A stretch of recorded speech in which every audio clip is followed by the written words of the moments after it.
Welcome to Golden Goal. Yes, we are back for the Premier League preview show, episode 6. All eyes to North London. Oh, yes, it's a big one. It's the North London Derby, and we'll discuss that right now. Um, you you can tell why I'm going to have a very strange tone to this in a minute. So let's get onto the panel first. We've got Nick. Welcome back, my friend. How are you? I'm doing very good, thank you, human mate. Excellent, my friend. Excellent, and of course, joining us after a very good Champions League night, may I add, George. For a few minutes, you're with us. How are you? Yeah, I'm good, mate. Champions League was good last night. If it's that easy every week, I could have a successful and happy season. That is true. That is true. Well, we'll start with Arsenal, and I want to talk to you about the North London derby. So let's first of all think about this: Arsenal Tottenham. Nick, what time would you say that game should be at on a Sunday? Um, I'm. It's very interesting debate. Like, I know they picked it for 2 o'clock, but normally it's been like 4:30 and on a Sunday. But I think it's because of the police. They've got to have it earlier. So um, I would. It's pretty tricky to get the time right, but I think they might have got it right. Time wise.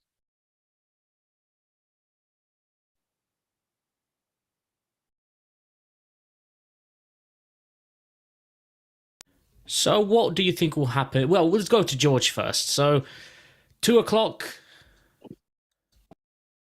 Um, I'm sorry, I have to completely disagree with everything what Nick said. I don't think they got the time right at all. Like, no offense, the half four game. It's not a big game. There's even a bigger. There's a even like take the Arsenal Tottenham bias away from it. Like you got Liverpool West Ham's not even on TV. Like that's two European teams playing each other. But policing, that's not the case at all because there's been Arsenal Tottenham games at 4:30 before, and even we had a 12:30, which is more dangerous time on the Saturday. I don't know why they've done it. I just think they've just not they didn't think about it that much. Really, it was on a Saturday and it's been moved. And I just think they've just basically messed up, really. So, despite, yeah, Newcastle United, Sheffield United, prime time game. Uh, we will talk about that game. Don't worry, that's coming up. But what do you think will happen, George? Arsenal very good from off the back of a very good Champions League performance. Tottenham not doing too badly, you can say. Do you think this game will be a bit more competitive than last season's fixtures? Um, yeah, I do think it'll be more competitive. I think this is Tottenham's big test because I don't think they've played anyone yet that good. Um, if all depends how Arsenal turn. If Arsenal turn up how they turned up last night, the game would be over in the first half.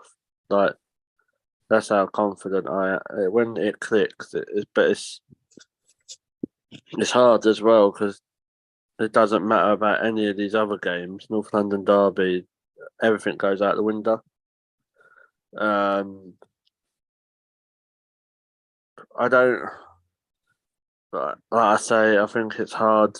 Right, whoever starts the best, I think will have that advantage. And I know that's a bit a common sense, but what I mean with that is, if Arsenal go and get an early goal or two,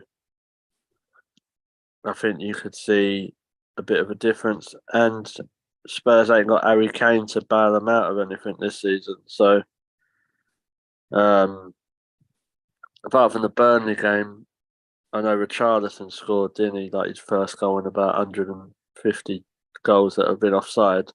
But yeah, they're not. their strikers haven't been banging goals in their front centre, but yeah, it could be a classic one. I think Arsenal will win, but obviously I'm going to say that. But like I'd expect to see, you might even see a couple of changes like from the game. So yeah, it's Tottenham's test. That's what I will say. Like if they, God forbid, they do come out and get something positive out of it, then people are going to have to start sitting up thinking, hold on a minute, Spurs are actually a decent side. Or if Arsenal do win, continues their momentum going on to when we've got to play City. And then you have to see how Tottenham react from that, don't you, really? I think Declan Rice is the key in Sunday's game.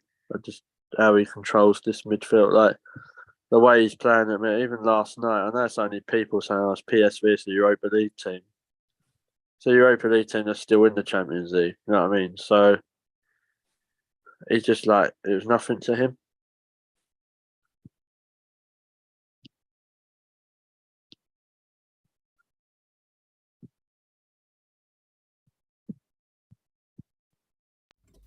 You right, George? Yeah. So so it was like nothing to him. So I just think with the Tottenham game, I'd probably go 3-1. I'm gonna go for with Arsenal.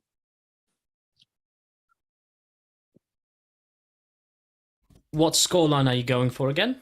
3-1. He's going 3-1 Arsenal. Yeah. Speaking of scorelines, just give you an update from the Europa League. Ajax have taken the lead against Marseille in the Europa League, so they are 1-0 up. That's Brighton's group. That's the same group as Brighton and AEK Athens. Yep, that game is 0-0. We will give you updates on these games as well, on games involving West Ham, Brighton, and even Rangers, if you as with that kind. So yes, we are live. So if you want to drop in some comments, feel free to do so. As we'll read them out. Nick, what are your thoughts on the North London derby? I mean, it's got the right ingredients to be a more competitive fixture than it was last season. Both teams are doing pretty well. Well, both teams go into this game on 13 points after 5 games, 4 wins and 1 draw. But I feel Tottenham have played a lot of games that they on paper should win. I don't think they've played any testing matches. This is probably their biggest test. If they come out of this with a positive result, I think they need to take up and be noticed. But Arsenal will want to carry on the momentum from. I'm going to have to interrupt you there, Nick. Brighton have conceded. AEK Athens lead 1-0. Sorry, carry on. Okay. But I think Arsenal want to carry on the momentum from winning in the Champions League and the win on Sunday against Everton, even though they had to work hard for that. I think this game will be very competitive. I think it all depends how both teams, I think the first half could dictate it. If Arsenal start really brightly and positively and get in front early on, I think they could motor and run away with it. So I think Tottenham will have to try and get in the game. I think Tottenham will, with the style of play they have, they'll be very attacking, which means Arsenal could like input they could exploit the space in behind their fullbacks. So that could be an area to target. But I think it will be a good game, and I'm going to go with Arsenal to win 2-1. Just a quick one. I'll tell you who I think could really exploit Tottenham on Sunday, and people, and like you have to watch the Arsenal games really carefully to notice it. It's either Fabio Vieira or Kai Havertz. I know they've not been scored. I know Havertz hasn't been scoring, but he gets himself into those positions and brings other people into play. Like last night, he was like probably had his best game for Arsenal. I know he didn't score, but the way Jesus links up with him, like Spurs are going to have to be careful of that. That's the thing with Spurs is obviously, they're not. They've conceded before. I mean, look, Sheffield United put a goal past them and almost beat them. So if not for the red card, so they are doing better, but there's still an element of hesitation there with Tottenham. So 2-1 Arsenal. 2-1 Arsenal from Nick. 3-1 Arsenal from George. I have to say for this game, I think it'll be a tight one, and I'd like a thriller. So. Well, yeah, you would like a win. Really, that's the main thing. That's all that matters. Mate, a 2-0 win would do me. Like no excitement, no drama. Just get the job done. Oh, that's understandable. It's a derby, and at the end of the day, you want to match City's results, and as they are playing Nottingham Forest, you can't really see any other result really be happening. So, but I'm going to go for 3-2 to Arsenal. So that's a 5-goal thriller. Should be quite exciting. So yes, there we go. That is the North London derby. If you want to put my teeth back in, if you want to drop your predictions in the comments, you are more than welcome to. But we will now move on. And George, I know you have to leave us in a minute, but feel free to stay for however many of these games you can. The next game we will move on to will be, and I've picked this game because you're looking at kind of Luton Town here, the team that's still on 0 points after 5 games, and you're looking at which teams they may be able to pick up points against, and you do wonder whether it could be in this one, whether it could be Luton versus Wolves. I mean, I don't think it's going to be a banger, but George, could that be the game where Luton finally pick up some points? I think it needs to be. If they don't, then it's a long season. Because Wolves are going to be there and thereabouts. I think if Luton at home is where they've got to try and grab some of their points to even just give them a bit of confidence.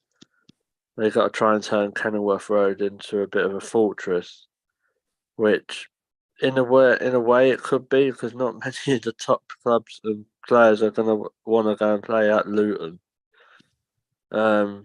It's not a very traditional Premier League stadium, so do I think it'll be something like 1-1 though. I wouldn't be surprised if Wolves won, but I'm not very confident on Luton at all at the minute. But I suppose it's still a bit early, isn't it? Yeah, I'll go 1-1 Luton. Yeah, well, you never know, because there have been teams that were on 0 points after like the first 7 or 8 games. So Luton, it's not just that bad yet, but it's certainly not a great one. And it's one of these games where I don't think you can predict this. The result can go literally anywhere, or even a draw. Nick, what do you think is going to happen in that one? Well, I think Luton need to get something out of this game because of the results they've had previously. Wolves have had struggles.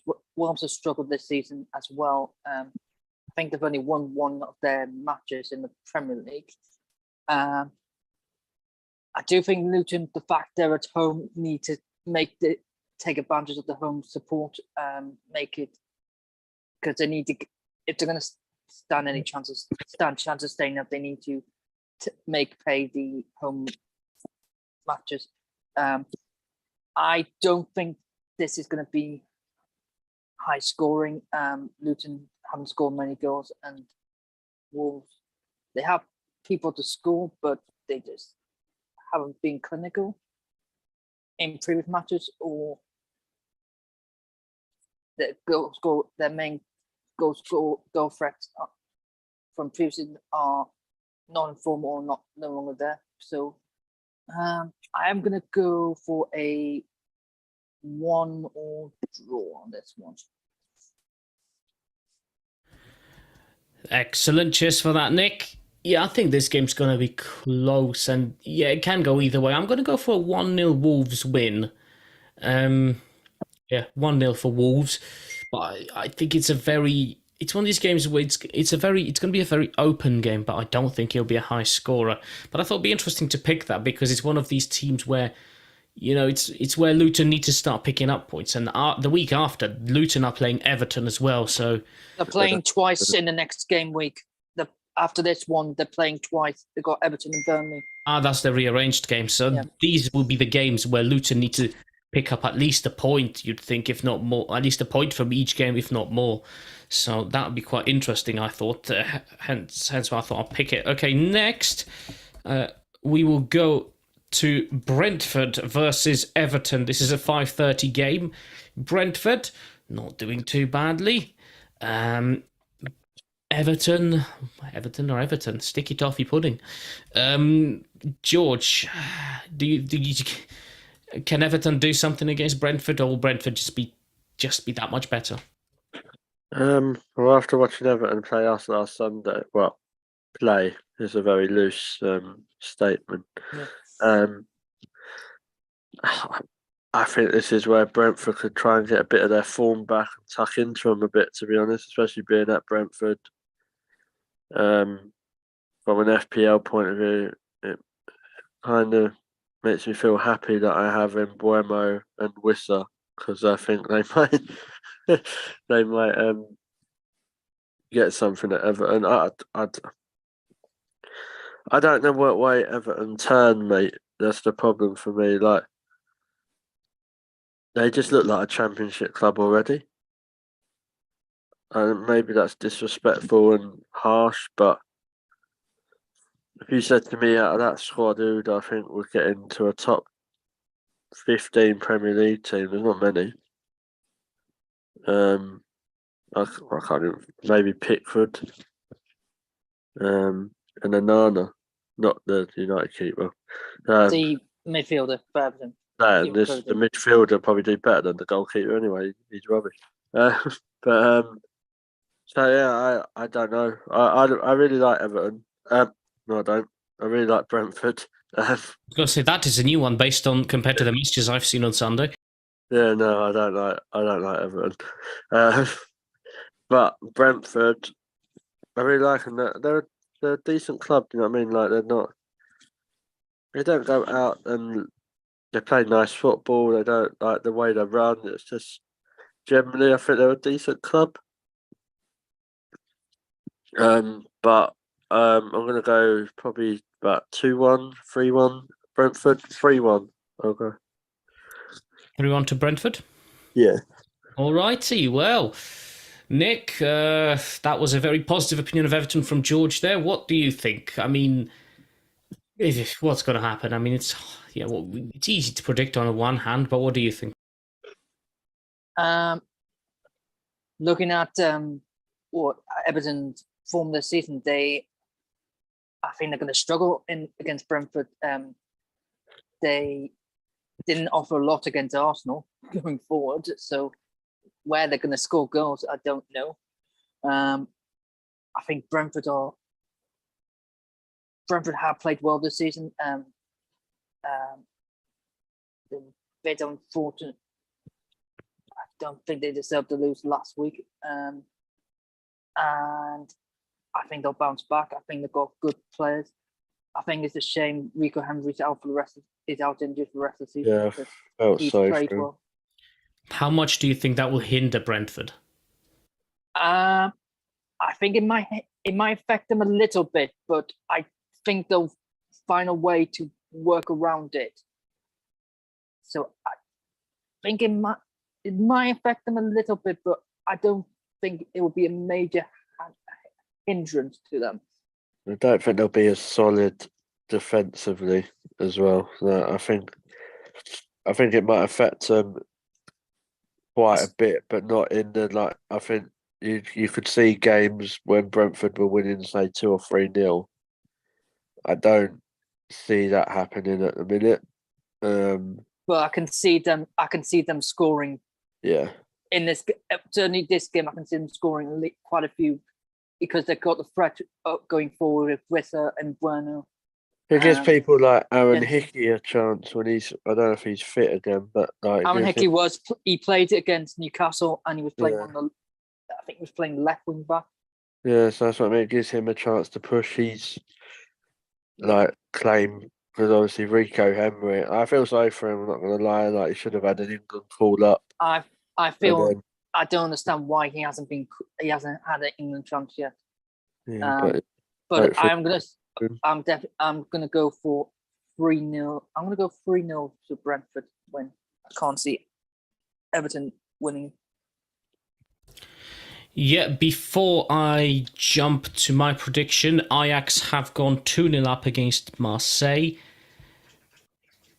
And Marseille have also now pulled one back. It's 2-1 to Ajax still. So that game's turning out to be quite a thriller there. In yeah, in that one. Oh, excellent. Let me That's see. who he plays for, doesn't he? Yep. Didn't he play for Marseille? Sorry, That scored. Yeah. Aubameyang plays for. Aubameyang is a Marseille player, and they got is it Issa Sarr who was at Watford?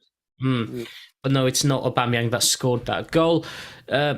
So for this game, I'm gonna go 3-1 Brentford as well. I think I just think Brentford are the more likely team to win in general. I think against Everton, they lost to Newcastle, and that was unfortunate. They've got Henry injured, which doesn't help, but I still think despite all that, they are gonna be the better team, really, and there's not much that can be said really for Everton. Their biggest moment in the game, in the biggest two moments in the season, was the fact that they only lost 1-0 to Arsenal, and they picked up a point against Sheffield United. Now, that's not really a highlight. That's not really a great highlights package for the season so far.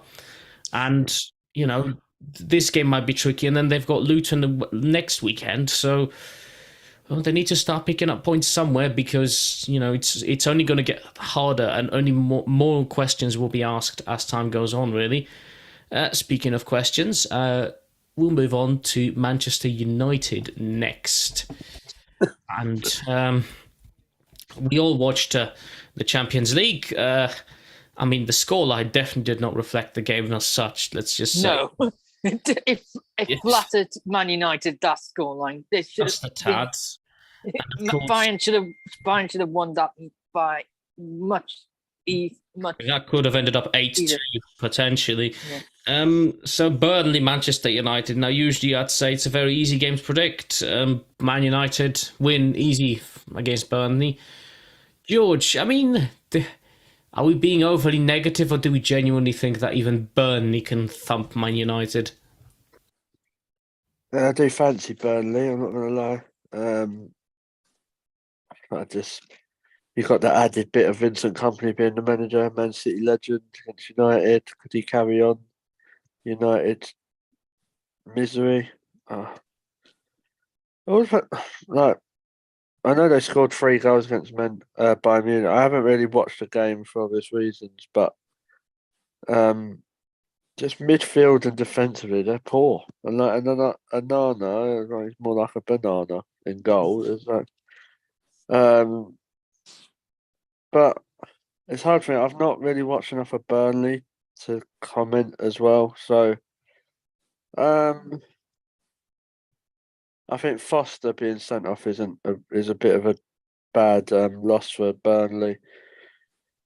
Is it at Burnley? It's at Burnley, yeah. Ooh, dear. No, what? I'm going to go 1-0 Burnley before I go. And now I've got to go now. 1-0 Burnley, and George leaves us on that. Thank you very much, George. We will see you hopefully next week on the review show and see if your prediction comes true. You take care, mate. Enjoy, and we'll see you soon. Nick, we'll go to you then. Do you fancy Burnley equally, or do you think Man United can still pull it off? It depends what Man United turn up, really. The last few games they've been awful.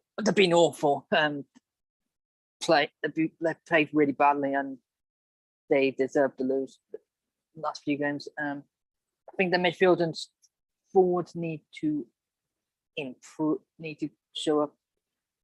But I feel with their new signing, the new striker signing from Atalanta, with him playing now, means Rashford can go to the left and in his best position. So Burnley, I don't. They're quite attacking style, but they still adjust into the Premier League. And I think this is a hard game for them. So I'm gonna go. I still think Man United will win 2-0, but I think Burnley will cause problems for them. When it comes to Rasmus Højlund and Marcus Rashford, you know, there was a debate about the relationship between the two players on the pitch. Do you think that will take time to build up and improve before we see the full potential of that sort of partnership? Højlund has only just got fit and only started starting matches for Man United against Brighton. So I do feel there is. I think eventually him and Rashford will build a really good partnership, but I do think they need time to get it on the pitch to build it up more.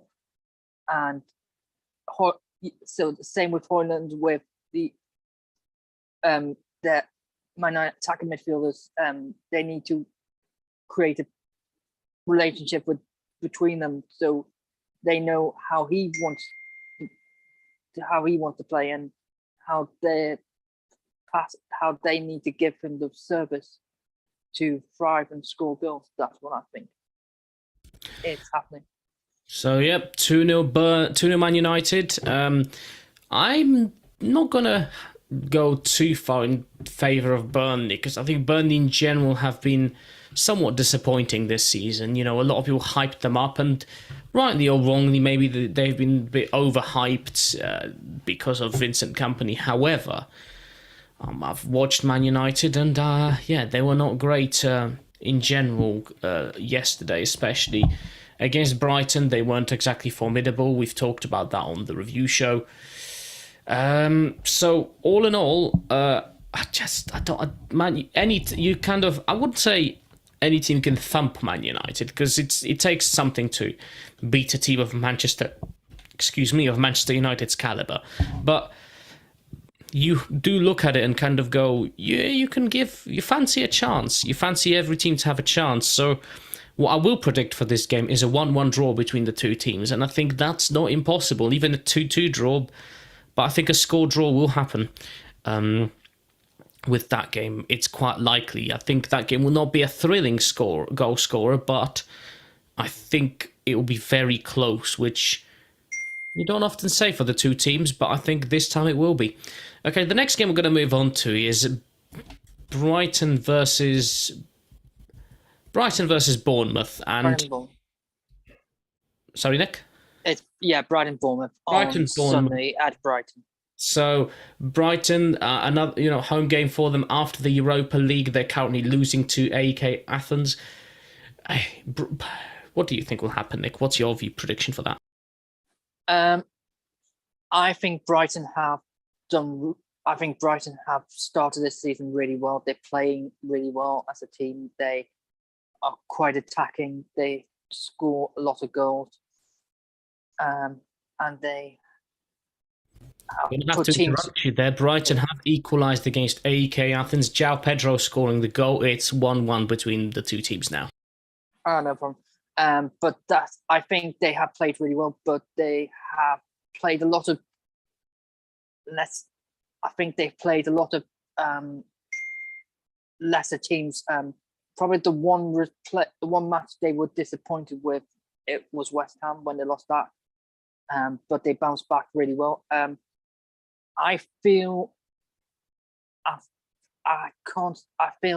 Brighton are going to win this against Bournemouth. I just think Bournemouth have really struggled since they changed the manager. I feel it was a bit of a mistake doing that because Gary Neville did a really good job keeping them in the Premier League, and I think they should have kept faith with him.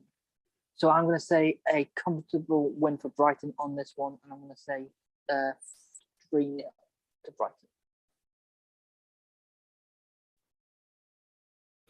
That's an interesting prediction, actually. A comfortable win because I think Bournemouth can be really good, and I think we've seen it a few times this season where they may not have blown teams away, but they've certainly they know how to cause a team trouble, and I think with Brighton, it'll be interesting to see how Brighton are affected by the whole Thursday-Sunday cycle, and see how it affects them as a team. You saw that when they tried to protect some of their better players, they're actually not much worse because of what they did against Man United. That lineup was what you could probably call a weakened lineup, yet they still managed to do pretty well. So we know fully well that squad depth. I think it was because of internationals. That's why he rotated against Man United, because the João Pedro and Estupiñán had to travel back from South America, so that's why he protected them. That's still pretty interesting, though, because you wouldn't think that lineup would do something. The fact that he rotated and these players did just as well. I think squad depth is not going to be... Well, if you look at the initial impressions, it might not be as big of an issue, but it'll be interesting to see. For me, I think Brighton will still win, but I don't know if it's going to be as comfortable as people think. So I'm going to say 2-1 win to Brighton.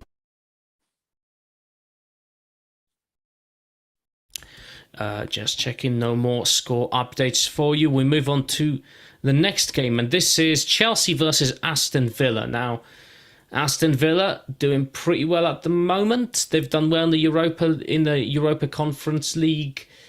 Well, not today, but they've qualified. But today they lost to Legia Warsaw. Last weekend, what was the score of their game? They won 3-1 against Palace. Yeah, they won 3-1 against Palace. Conference League, group stage, dodgy start, but it's not terrible. They only lost 3-2, so it's a close one. Yeah. But I would, looking at their group, you would think they would win that. You'd think so, but I mean, it depends. You wouldn't expect this result that happened today against Legia Warsaw, where they lost 3-2. But my question with Villa is the consistency doesn't seem to be there. But they are playing a team who, although they're nice to watch, are still not producing great results in Chelsea. So what do you think is going to happen in this one? I think this is going to be quite interesting because, one, to see how Villa react to what they're losing tonight in Conference League, but also Chelsea, they're just not clinical. Like they're playing really well and building up to the final third, but they're just not clinical and taking their chances. They're having a lot of shots on target and creating a lot of opportunity in shots, but they're just not taking them. So I think that's most of the matches they are keeping clean sheets and they're being solid under Pochettino. And the style of play is clearly there under Pochettino, but I just don't think you have a clinical attack at the moment.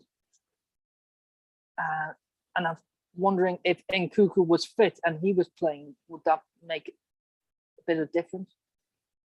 Villa are very inconsistent. Like they can play well one week and not the next. So, like, they didn't play well against Liverpool, but they managed to get a win against Villa.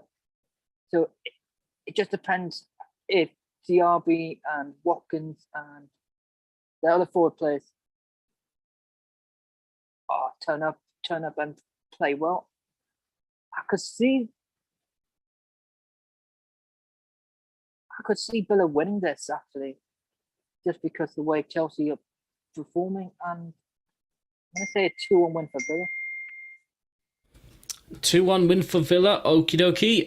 Yeah, I think when it comes to Chelsea, I think I was thinking about this earlier, and we've become one of these teams where, you know, last season we were awful to watch and we had terrible results.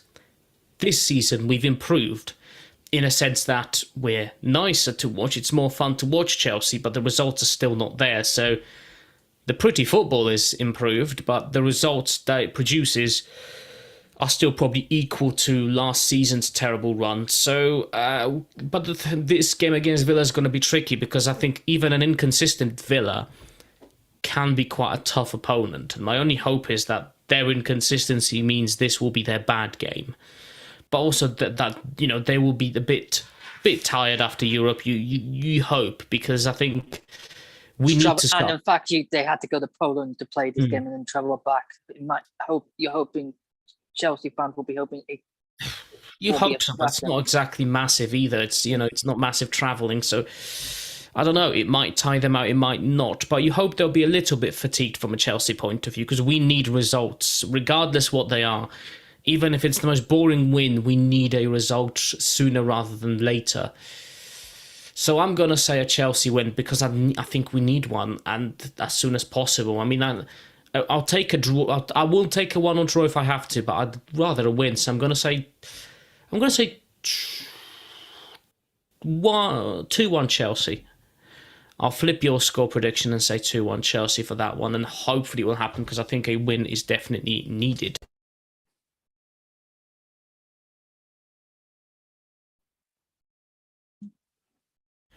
And just to let you know that Marseille have now equalised. It's now Ajax 2, Marseille 2 in the Europa League.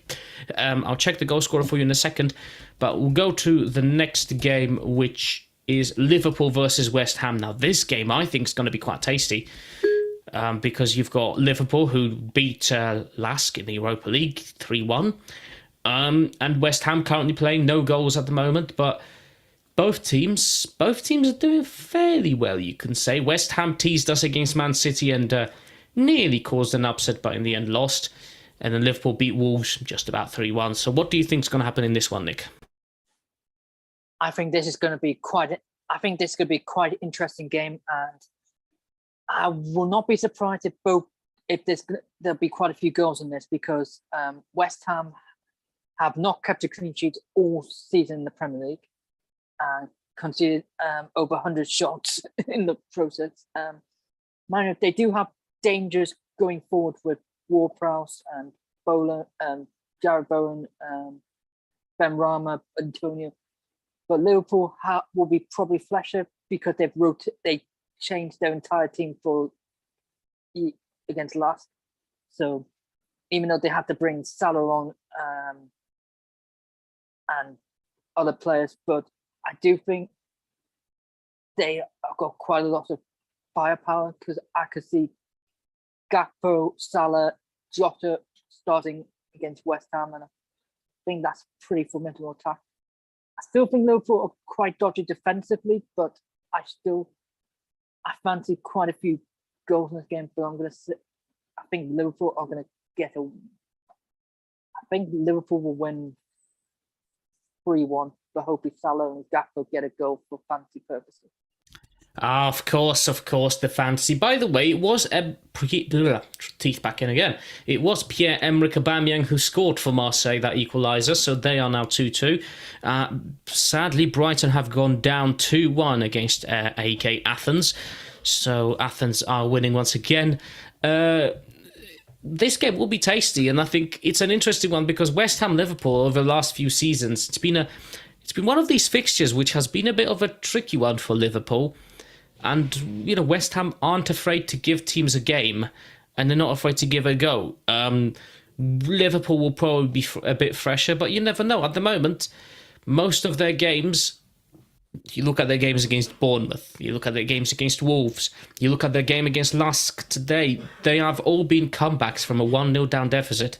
So I think West Ham will most definitely score. It's then how many will Liverpool put past them? I'm going to probably say... I'll say 3-1 to Liverpool as well, actually. I think I'll match your prediction, because I think it's a fairly likely one, because Liverpool can score eventually, but they seem to be the team that concedes first most of their games. So I wouldn't be surprised if West Ham were the first team to score. But if Liverpool still get the win through. But West Ham do have more scorers as well. So it'll be interesting how they are after the Europa League game, because Wolves, who don't have too many scorers, they managed to score against Liverpool. Could West Ham score that one goal more? Possibly. That could be quite interesting. But yeah, I will go for 3-1 there to Liverpool. Last game, it's your boys, Nick, Newcastle United. Now, this game has been set for primetime viewing. Can't quite understand how or why, but that is... To be honest, to be honest, I don't understand with Sky Sports choices of TV why they picked Bournemouth, Newcastle in November on Sky. I have no idea why. I mean, And it's not that Arsenal, the November ones. yeah, These I ones, just don't understand. I just don't understand it. So Newcastle, obviously in midweek Tuesday night they were in Milan for Champions League and got a baffling draw, which is going forward wasn't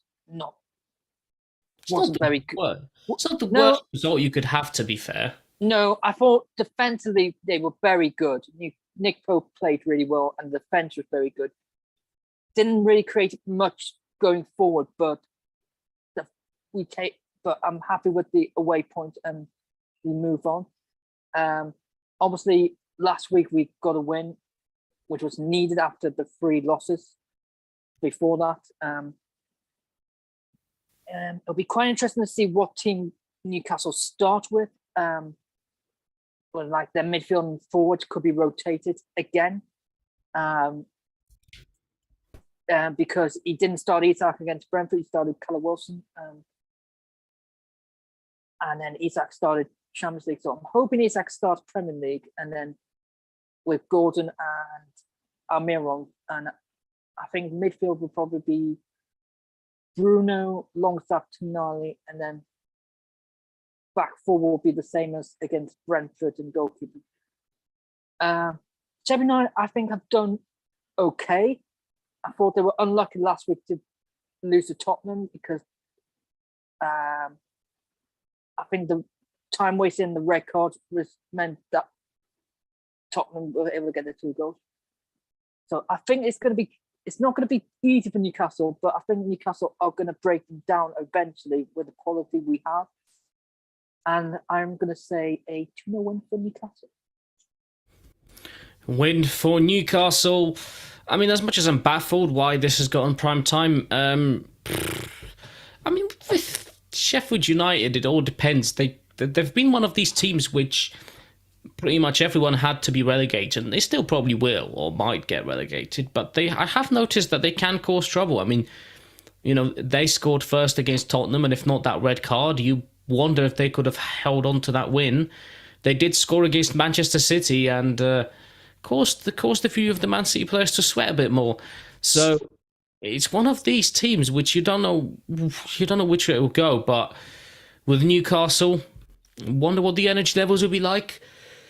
I still think Newcastle will probably win, but it's going to be fairly narrow. I'm picturing probably a 2-1 win for Newcastle. You know, Newcastle are one of these teams you need a run of wins together in the league, because so far I do think. Well, then we got Sheffield United and Burnley the next 2. We've got to win those. You need to win both of these, because if you look at Newcastle, and if you look at Newcastle last season, and you looked at the Newcastle team that you have this season, they're 2 very different teams, in my opinion. Yeah, I do agree with you there. I do think there were certain teams we slipped up against with draws. So I do think we've got Sheffield United, Burnley, and West Ham the next 3 in the league. But we do have League Cup and Champions League in between. So I would like at least 7 points for the next 3 league games. I think that's a fairly realistic expectation based on the teams you're playing, and based on how you played last season. You want to get some of that back, and at the moment you simply don't have that form, and I think you need it back as a Champions League playing team. You need to be doing better in the league, really, than the way you are. But then again, there are teams that, you know, aren't doing too badly in the Champions League, but terrible in their division. Like, look at Lens. They drew against Sevilla, but they're rock bottom of the French league. So, you know, doesn't necessarily mean much, but it'll be interesting to see what happens. But yes, there you go. That is your Premier League preview, so should be a few interesting games there. Obviously, we will be back to review all of this come next Monday, I believe, but we will let you know. And you will see this, obviously, on the channel, so we will be back to review that weekend. So, yes, thank you all for watching, either live or on demand. And yes, remember to like this video, give it a like, subscribe, comment, tell your friends, all the usual things. Obviously, subscribe to the channel and the of course, click that bell, that notification icon, because once we start the show, you can get a notification and tune straight in to not miss a minute. So do that as well. You can follow us on at Golden Goal TV, and you can also get up and get in touch with us on Facebook. We've got a Facebook group. We've got everything there. Predictions will now return. Now I'm back in the country. So you'll have some predictions and a few other bits and pieces. So yes, join us there. And you can join us individually on Twitter if you want. Nick, where are you on Twitter? Or sorry, X. As it is. I am at Nicholas Pages on X. Are you on Threads yet, Nick? No, I'm not on Threads. The next step, I think we all need to get on Threads. It seems. You can find me on at Hubert3001. That is HUBERT 3001. If you want to see some of the other work I do, also outside of Golden Goal, you can see some of my RNIB Connect Radio work too. So yeah, join us there, and we will see you on the next show. Thank you very much, everybody, and yeah, we'll see you soon.